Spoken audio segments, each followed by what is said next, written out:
when we were preparing for this episode as marriage and relationship coaches, we wanted to make sure that we are promoting behavior that is healthy to a relationship and will create the greatest possibility of a thriving marriage for the couple. Yeah. Our intent is not to bash or sever relationships with parents because we need our parents. We need them. We want them to be a part of our lives. If you have children, you want your children to be a part of your parents' lives, and we want to make sure that we're honoring them. But we can do that in a way that establishes healthy boundaries and remaining respectful to our parents, right? And so it becomes a win-win situation for everyone, because when there is an unhealthy attachment, parent-adult-child attachment, it can hurt a relationship. Definitely.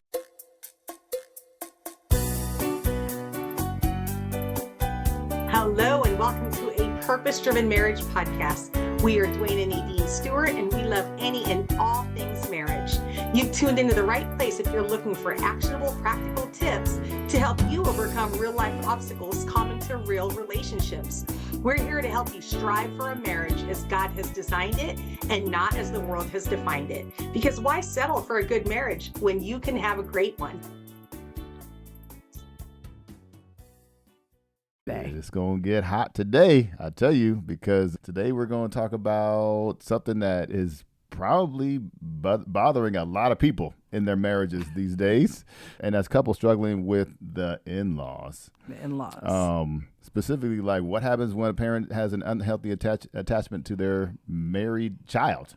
It's something that I think probably plagues a lot of people. Sometimes we don't know necessarily what to do with it, but let's talk about it and maybe talk through some of the challenges and then some solutions. Yeah, because, dealing with the unhealthy attachment to a married child, that can make life and marriage really challenging. Yeah. It can be really difficult. But, this was a tough episode to prepare for because there's the balance that we have to maintain. Because let's be clear, we're not here to bash in-laws or our parents or anything like that. We love our in-laws. We love our in-laws. Absolutely. We love our own parents. And we know that most parents mean well. Yep. They love their children, and sometimes they just have a hard time letting go. Yeah. And don't forget this either. You are most likely going to be an in-law. Oh, yes, 100%. We're going to be in-laws, we will be. It's probably not too long from now. Not too distant future. Yeah. I mean, we have adult children. Yeah, we do. So, but if a parent's attachment starts interfering with the marriage and if it starts to cause tension or making one spouse feel like they're competing for attention, that's a problem. Yep. So today we're going to break all that down. We're going to be talking about the signs of an unhealthy parent-child attachment. Yeah. How it impacts the marriage, and what you can do to protect your relationship while still keeping the peace. And here's the big thing, continuing to honor the parents. That's the most important piece. Right? Right there. Because, we're all about what the Bible says. And the Bible tells us to honor our mother and our father, but then we are also to leave and cleave. Right. And so what does that look like? So we're going to break that down for you guys. Yeah, definitely. And hopefully we'll be able to come up with some examples. Yeah, this is going to be fun, babe. Let's do it. All right. So first, let's talk about common scenarios of unhealthy parental attachments. Like, what are some of these examples? Yeah. Well, I can think of one. I mean, once a mom or dad has been with obviously they raised their child, their kid for a very long time, and all of a sudden there's somebody else involved. They could seem like they're competing with the spouse. Yeah. You know what I mean? It's like, okay, well, I used to have all this attention and now I don't. Yeah. So what about me? Yeah. I don't know if there's anything to this. This is just my own thought. I don't have any studies or data or anything like that. But I wonder if that happens more with a mother and her daughter-in-law. Yeah. Right? A mother with a son, and now she feels like she's in competition with the daughter-in-law. I can definitely see that because as a dad, just me personally, I'm like, okay, I'm just going to stay out of it. Yeah. You know what I mean? Yeah. I love my daughter. I love my son, but I know they're married now. So you go do your thing and I'll be there, when I come by, Let me in. Yeah. Well, and as a mother of a young man, right? Growing up, I mean, you know what my relationship has been with Justice. I mean, he was That's my your baby boy. boy. To this day, I call him my one and only son, right? Which And is absolutely whom I true. love, right? He is my one and only son. And Yeah. from day one, he and I have had this special relationship. He was always very attached to me. And so I can see how in some scenarios where the mother is giving away her son to another woman, where she can start to feel like, maybe I don't want to give up that not first ready. place spot. I'm not ready yet. Right. Yeah. And so, but, we'll talk about why that's important to let that go. Yeah. Like, we have to do that. Yeah, I Right? agree. But how about this one? The parent expecting to be the decision maker. The think of decision maker. this- So so in anything that goes on, we're buying a car, we're buying a house, we have to make a decision on daycare for our child. We're going on a vacation, or we're gonna move, right? Yeah. Whatever it is, the parent feels like they are probably more equipped to make a decision on these things, and so they need to help them. I need to help you make this decision. is that because help this is in not, quotes? Yeah, this Or- is a quote. This is definitely a quote. You can't see this because we don't, but it's a quote. You know what I mean? I need to help you because you're not ready yet. I know more than you because I've lived a long life and I have a lot of experience in this. And just step aside. I'll help you with this. Let me make that decision. I remember that happening to us. We experienced that early in our marriage when we bought our first house. Yeah. That was hard. It was very hard because we bought our first house kind of early in our marriage, right when we had our first child. And, We were young. We were still in our early 20s. probably both parents were like, it's too soon. Baby, you should wait. We didn't buy our house until Whenever. we were whatever. And it's like, well, this is a different time. And I think we're ready. We want to buy a house right now. I think we're ready. That was really challenging Yeah. because you and I, we were ready, or we thought we were ready. And what we really wanted was for people around us to be excited for us and to be celebrating the fact that at such a young age, And we weren't thinking about, we're so young, so let's go ahead and do it. That was just the time that we were going to do it. yeah, we wanted to buy the house. Yeah. And so to hear the pushback and no, you don't want to do that. That's not the right decision. Yeah. That was hard. Yeah. And so what did we end up doing when we bought our second house? We didn't tell them until we bought the house. we told them the day we were moving in. We have a new address. When they Can you just received mail everything to this new address? Don't worry about it. It's just when they received the "we've moved" card. It's like, whoa, what? Yeah. Why didn't you tell us? Well, That's so funny. yeah, it's pretty funny. And so also just think about the situation where the parent might kind of guilt trip their child, making them feel like they're being emotionally manipulated. You know what I mean? That's a tough one. Yeah, the parent who uses like shame or guilt, Yeah. or maybe even passive aggressive comments like, "Oh, gosh, it sure it's has been a controlling. long time Yeah. since you've visited me," or I wonder, who's Why gonna do you- yeah. who's gonna check on this item that needs fixing in my house? Who's gonna do this? Yeah, or I guess that's me. I haven't gotten a call in 2 days. I guess I'll just sit here waiting. Yeah. Because was it I birthed you?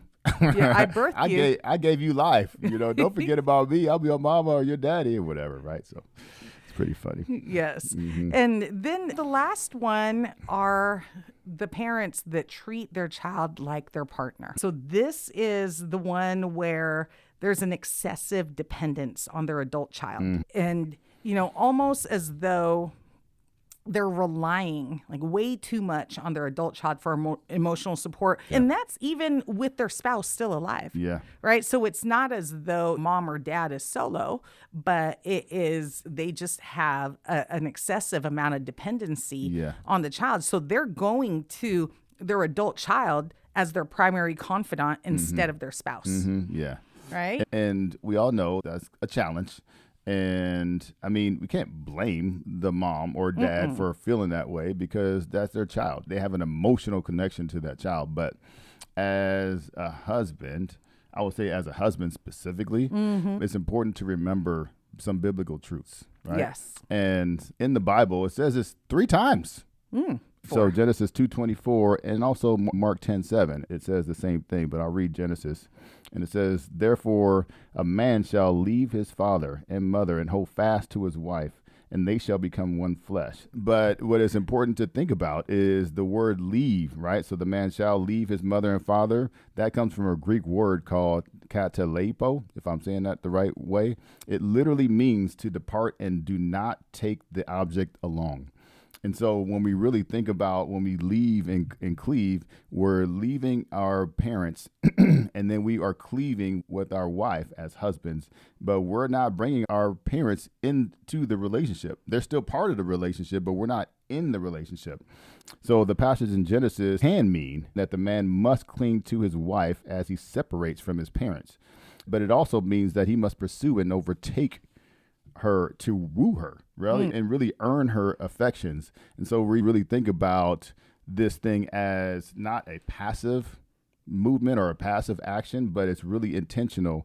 And the man has to really work for his wife's affection and connection, right? Yeah.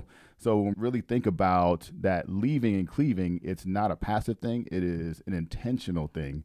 And we must be serious about that because that's what creates oneness in our relationship. So you're essentially saying that the excessive dependence on their adult child can actually work in the reverse too, where the adult child can be excessively dependent on their parents. They continue to have that attachment, and rather than leaving mom and dad to cleave to their wife, they are still operating from the position and perspective of that child who is still very dependent on them. It could go both ways. Because the two things that we all have to think about in this situation is, number one, yes, there are situations where the husband or the wife are excessively connected to their parents. They're still dependent on them for advice. They're dependent on them for financial reasons. Yeah. They're dependent on them for emotional support, those types of things. And then that is one reason why you need to hold fast to these verses. But at the same time, if your parent has those feelings, right, they're connected to you emotionally and they're continuing to be dependent on you and being involved in your life, you still have to remember these verses. Yeah. Because that's a dilemma at this point, right? Yeah. You want to honor your mom and you don't want to push or your father and push them away when they're pursuing you with all well intentions, the actions, but you have to at this point not allow them to get too far into it because it's not healthy. Yeah, well, you know what I mean? And these are the verses that we kind of have to think about. And so now how do we act them out and live it in a way that keeps your marriage sacred, but also it brings honor and respect to your parents? Yeah, you're absolutely correct. It's a dilemma, right? Because you're told to leave and cleave, right? But then in Deuteronomy 5:16, the Bible tells us that we are to honor our father and our mother as the Lord our God has commanded us. And so when we were preparing for this episode as marriage and relationship coaches, we wanted to make sure that we are promoting behavior that is healthy to a relationship and will create the greatest possibility of a thriving marriage for the couple. Yeah. Our intent is not to bash or sever relationships with parents because we need our parents. We need them. We want them to be a part of our lives. If you have children, you want your children to be a part of your parents' lives, and we want to make sure that we're honoring them. But we can do that in a way that establishes healthy boundaries and remaining respectful to our parents, right? And so it becomes a win-win situation for everyone, because when there is an unhealthy attachment, parent-adult-child attachment, it can hurt a relationship. Definitely. So let's talk about why this is such a big deal, right? So what happens when one spouse has an overly attached parent, or vice versa? Yeah. One spouse is overly attached to their parents. Yeah. What happens? Well, number one, we talk about connection all the time, right? But it erodes that. It erodes the connection and it erodes the intimacy that you are trying to create. I mean, especially in the very beginning of your relationship, as a married couple, you're trying to establish a new family, a new way of life, but doing it together. If you have someone, the third person involved in the relationship, or even a fourth person, maybe there's two parents that are doing that, it just makes it really difficult. Yeah, that's really challenging. Yeah.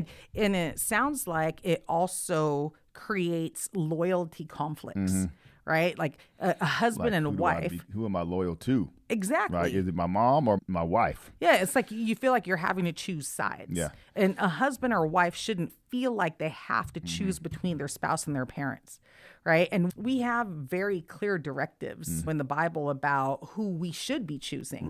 Right? Once we have left our parents, our spouse should be the number one person in our lives, second only to God. Yes, right. And when there's an unhealthy attachment, it kind of blurs those lines, which takes us to the third scenario. Why this could be detrimental to a marriage is it can breed resentment. Yeah, that's a problem. Oh, it is. Yeah, because you definitely, I think it's going to breed resentment with your spouse. You know, if it was my situation, you would be resentful towards me, which we definitely do not want to see. No, not at all. But that happens so commonly. It happens a lot when one spouse feels like they're competing with an in-law, right? Bitterness starts to creep in. And we see that even before couples get married. We see that during engagement, during the planning of the wedding. Right? We see stuff like that happening all the time where they feel like they're having to please both sides, or they're having to choose which one they're going to please today. Or how about when you have a child and maybe you want to name your child a certain name? I'm not going to say the name, whatever name, right? But your parent is like, no, my grandchild is not going to be... I don't know. Yeah, we're not going to name any names. I was just thinking all these names in my head. I was like, I probably shouldn't say anything right now. No, don't say any names. No, but I once worked with a couple where they ended up in that situation where, actually, I have two scenarios. This one was the wife was feeling resentful because anytime anything would happen in their relationship, her husband would run to his mom. And he would tell his mom everything about what's going on in their relationship. And so she'd get a phone call from his mom, and it ends up becoming a 2 against 1 scenario. And she feels like she's not just having to defend herself to her husband, but now she's trying to explain the situation to her mother-in-law. My son told me that you've been mean. Yep. Whatever. Exactly. Yeah, I had another couple. It was actually a premarital couple, premarital counseling. And one of the things that we discovered was that he had been feeling pretty hurt and resentful because they don't have a whole lot of time they could spend with each other because they both work. And so just like any other working couple, they have the evenings and the weekends to spend together. And it really bothered him when her free time was spent talking to her sister and her mom the whole time. And they could be out for a drive and they could be, sitting there talking to each other during this drive. And the entire time she's on the phone with them. Right. And he was starting to feel pretty... Like, what about me? Yeah, exactly. About. He was feeling really left out. And he felt a disconnect from his fiance because all of her free time was spent talking to her mom. Yeah. And when she really should have been working on building connection with him, especially since they had a wedding to prepare for. Right. Yeah, I get that. Right. And then the last thing is it can weaken your marriage. Yeah. Right. It takes away from that team mentality. Right. Because, that's what you got to remember. You are a team. And your parents aren't the enemy, right? But you have to really preserve the family atmosphere of togetherness here because you are husband and wife now. Yes. You made the vows. Yes. And that commitment at the altar and said that I'm going to take care of you. I'm going to love you. I'm going to do all these things and we're going to do it together to the end. Yeah. And so that means you're a team, right? Yes. So it's really important to preserve that and remember that you guys come first. but they're not the enemy. So there has to be a way to handle this in a diplomatic way. Yes, absolutely. Because when you get married and vows are said, the vows are between the two of you and God. Yeah. Right? So God is your witness, God being a part of the whole marriage vows. And so that team mentality starts from the very beginning. It starts from day one. And so within that little bubble that I always encourage people to put around their marriage, that shield of protection, it should be husband and wife and God. Yeah. And not allowing anyone else to penetrate. And so when we have unhealthy attachments to our families of origin, or if our families of origin have unhealthy attachments to us, it can weaken that team mentality between you and me because there's other people trying to infiltrate that bubble. I love that. So now that we've kind of established that, we are creating a bubble, we're protecting our relationship and our marriage. How do we do that without creating war and contention and conflict with our family? Yeah, I think first and foremost, your mindset, right? And so you said without creating war. And so we need to make sure that we go into it without the intent to create war, but instead with the intent to create a united front where you and I are working together to establish and enforce the healthy boundaries. So first of all, you and I would need to be on the same page. Yeah, for sure. Right? We need to be on the same page so about... basically we need to talk. Exactly. We need to have a conversation about what's okay and what's not okay with the in-laws and their involvement. Yeah. All right. And then the second thing is let the child of the parent that is too unhealthily attached or who's being disruptive to the relationship take the lead. Right. So that child should be the one setting boundaries with their parents because it prevents the in-law from feeling attacked by their son and their daughter-in-law. And, you did a really good job of that. Oh, actually, it was on our wedding day. Yeah. On our wedding day was when you basically set the stage for what your expectations were. The funniest thing is we were standing there in front of our pastor and we wrote our own vows. Yeah. And Dwayne decided to write in his vows, he decided to include how from this point forward, I am now the number one person in his life. And I kid you not, my mother-in-law and I laugh about this to this day, but she let out an audible, she let out this yelp, it was involuntary, but it was involuntary. It just slipped out somehow. But Dwayne set the stage for what the expectations would be from day one. Yeah. And so there wasn't ever a situation where he had to state that. Any other time after our wedding day, he just reinforced what he had already put in place. Yeah. And so that was really good. I've never seen that done quite in the same way that my husband did it.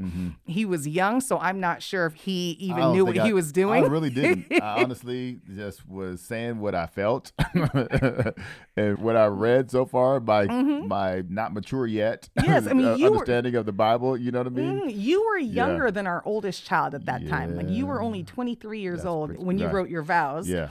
And so for you to come up with that and say that, I had no idea. The Holy Spirit took over me. Yes, that was me. Little did you know. This is what I'm going to say. Little did you know how beneficial that was going to be for our relationship moving forward because your mom never forgot that moment. She never forgot that day. And did we write our vows the night before? Well, I don't know when you wrote yours. I can't remember when I wrote it, but I still have. Yeah, you still have the vows. Yes. I don't know when you wrote yours, but I know that was said in it. And he did a great job of taking the lead. And, number 3 for how to set these healthy boundaries is using kind but firm language. Yes. That's what you did. You were very kind about it, right? You were talking about how you choose me. Yeah. That I would now be number one in your life. You used kind but firm language. Yeah. So, because we're really continuing to try to be respectful and honoring to our parents. Exactly. But in situations like now, right? If there are listeners out there and it's not their wedding day and there is a situation where they're having to deal with in-laws or parents with unhealthy attachments or unhealthy involvement in their relationship, using polite but firm communication. So here's an example.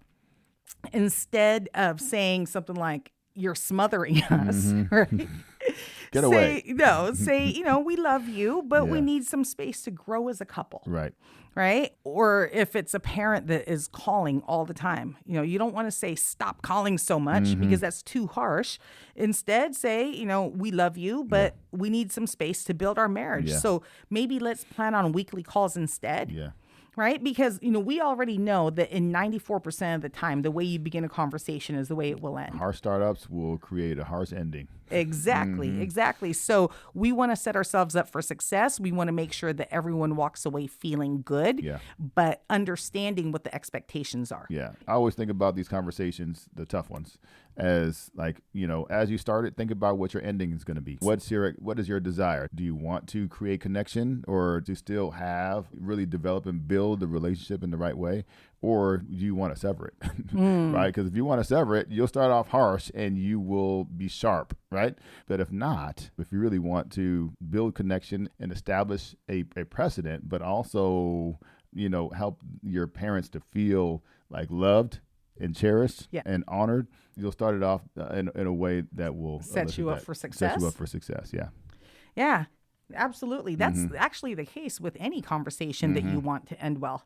Right? You want to start it off in a way where that the ending is going to be good. Yeah. Right? It's setting you up for success. The other thing, and, I say this not even just with parents, but really with anyone outside your marriage.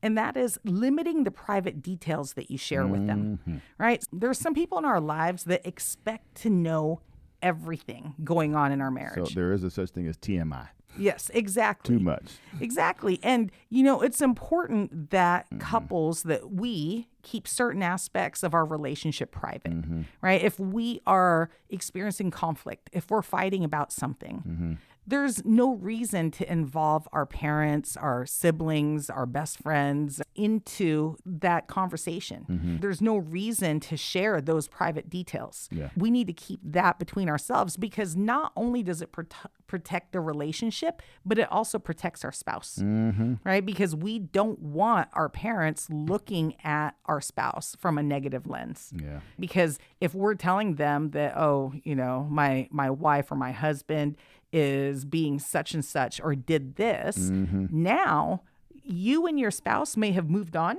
Yeah. You guys may have forgiven each other, but the parents are not forgetting that. Yeah. And so now they have this negative view of you or of your spouse, and that's really unnecessary. And I think one of the things that we can suggest too, as we have those conversations, is maybe mom and dad, maybe you guys should start going on vacation more. Yeah. Maybe you should go and start playing golf together. Yes. Maybe it's pickleball. Maybe you should start playing pickleball with all your friends. I think that's a great way to start a hobby and take your focus away from wanting to be with us all the time and doing something together. Yes. I think that's a good thing. Oh, yeah. I think that's a really great thing, especially if both of your parents are still around. Yeah. In our situation, we each only have one parent left. We both lost a parent, and it can be challenging when your parent suddenly becomes a widow or a widower. And so how do we make sure that they still feel loved, they still feel honored, and they still feel like they're a big part of our lives? Because they are, right? While not allowing it to interfere with the day-to-day of our marriage. And, that's when you redirect them to something good, right? Like in our situation with your mom, my goodness, she's living her best life right now. She is. She joined all sorts of different social groups, and she is having the time of her life. We can barely get a hold of her. I know. Now at this point, she's too busy. She's going out to dinner with all her friends and having game nights and doing all kind of stuff, right? Book clubs, everything. Yeah, absolutely. So if we can help to redirect them and maybe even help them to find something, if they're not the type of parents that would, get up and look for opportunities to be social elsewhere, then maybe we help to create that for Yeah, them. definitely. We help to find that for them, because the whole goal is not to sever the relationship with the parents, but it is to create these healthy boundaries, helping them to thrive while our relationship thrives. Yeah, yeah. So tell me this, Nadine. So I know there's people out there saying, okay, we've tried all that. And we tried the conversations, we tried to set boundaries and all these different things.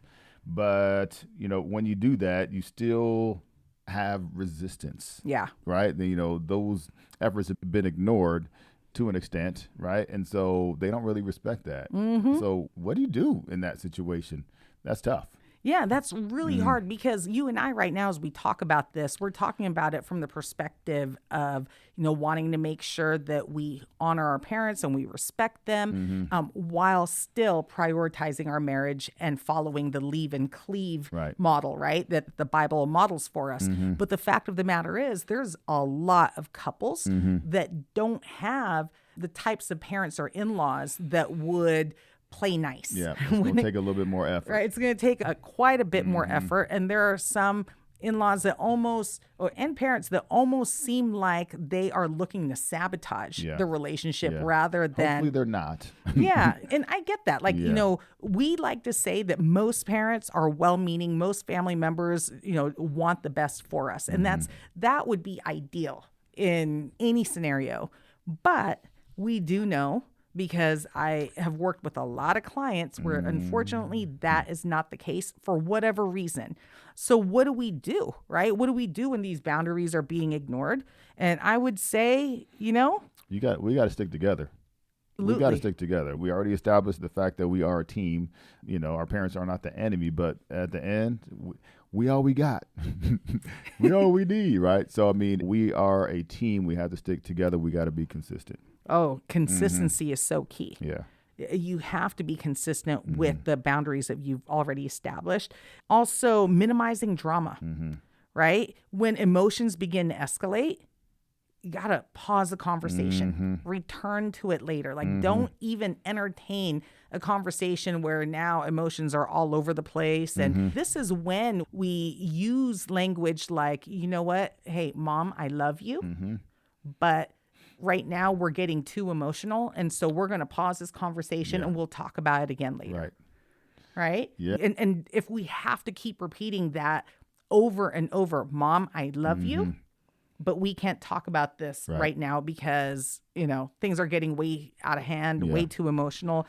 And, and honestly, if things start to get tough, I've worked with a lot of couples. I even have some couples that have invited parents into our sessions. Because of these scenarios, they struggle to get their parents to understand the impact of their involvement in their relationship, This is a real thing. That it's happens a very real thing. Quite often.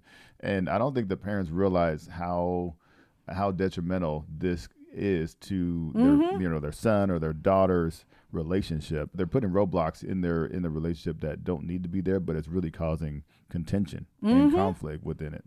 Yeah, exactly. And at the end of the day, if your intention is to protect your marriage while continuing to honor your parents, and honoring your parents does not mean doing everything that your parents say to do. Right. I just want to clarify that is not honoring your parents. Honoring your parents is valuing who they are, the role that they played in your life, however big or small, right? Even maybe they are the lousiest parents that have ever existed, but you came into this world because they existed. Yeah. And so even honoring that, the fact that they brought you into the world, even if that's the only contribution they gave to you, right? The only contribution they had in this world, bringing you into the world, right? You still honor that about them. And so honoring them is recognizing their role and respecting their role. You don't have to agree with everything that they say, right? Yeah. And so, but for most parents, they're well-meaning, and they are doing this simply because they don't want to lose connection with you. So if you can help them to understand the healthy ways in which you could maintain that relationship while preserving and protecting your marriage, I think most parents, most well-meaning parents, that's what I would say, most well-meaning parents will be open to that. Because here's the thing. I mean, just like us as a couple, never been married before, so we didn't really know how to do marriage. The parents that have never been in-laws before, so they don't know how to do that. And then even as grandparents, so you're doing all these new things for the first time, and you're like, okay, this is how I think it should be. So let's try it. And maybe that part doesn't work because they keep giving me resistance. So I think we have to respect the fact that everybody's learning this process as we go along. And as we learn, we can create boundaries. We can kind of set expectations or establish a cadence so that everybody understands what their role is, what they should do, what they shouldn't do.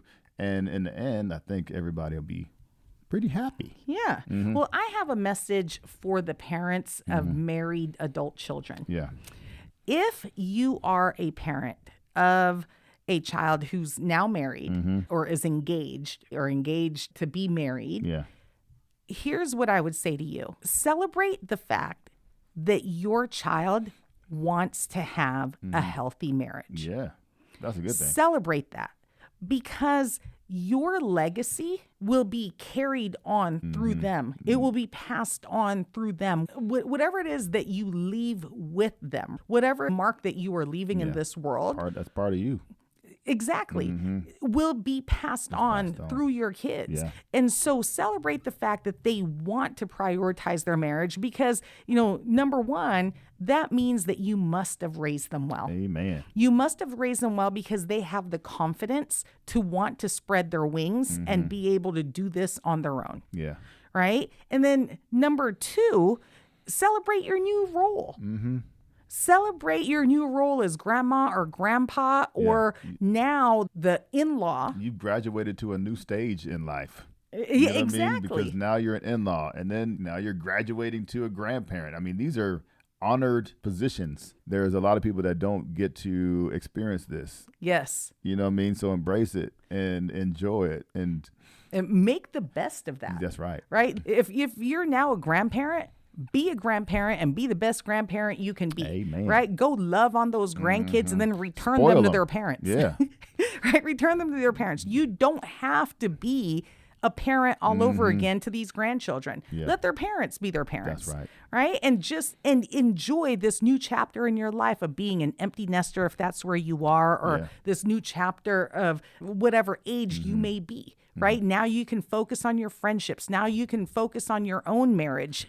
Now you can focus on, your single life if that's where you are. Yeah. Right? Just enjoy this new chapter and celebrate the fact that you raised your child well enough for them to have the confidence to want to spread their own wings. Yeah, I love it. I love it. And believe me, everybody, we're saying these things and we're saying it to you, but we're also saying it to ourselves. Yes. Because, we're getting to a point where we've raised some adult kids and we're going to get to a point soon where we'll be in-laws and we'll be grandparents. And so it's not just for everybody else, it's for us. So we're learning through this process as well. And it's exciting. I think that this is the perfect place to wrap this up. Yeah. Right. And so, we Landed. know that we can't be the only ones that have had these types of experiences with parents or in-laws or know people that have had experiences like this. So if this is something that you've dealt with at some point in your relationship, reach out to us and let us know what your situation was, how you guys overcame it, or what it is that you're continuing to struggle with. Yeah. Right? We'd love to know.